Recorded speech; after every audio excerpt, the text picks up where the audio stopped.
m siri hụ iwu gị n'anya.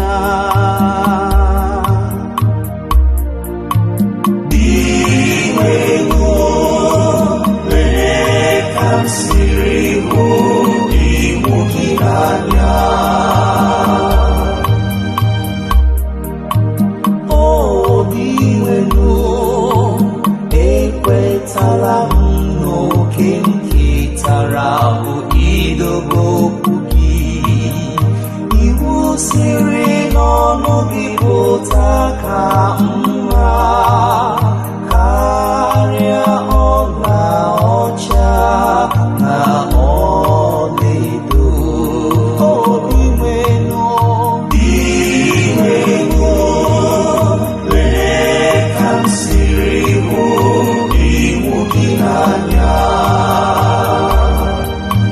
Ka ịhụnanya gị dị njikere ịkasi m obi, dịka nkwa ikwere n'odibo gị siri dị. Ka ịhụnanya gị bịakwute m, ka m wee dị ndụ, n'ihi na iwu gị na-atọ m ụtọ. Obi nwenụ lee ka m siri hụ iwu gị n'anya.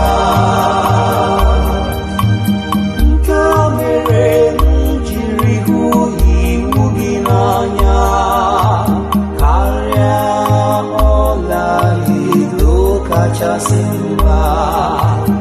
Ana m ebi ndụ m dịka nkuzi gị siri dị. Akpọrọ m ụzọ aghụghọ niile asị. Obi nwenụ lee ka m siri hụ iwu gị n'anya. Iwu gị niile dị ịtụnanya, ya mere na ana m erubere isi. Okwu gị niile na-enye ihe, ọ na-akụziri ndị umeala ihe. Obi nwenụ lee ka m siri hụ iwu gị n'anya. Iwu gị papa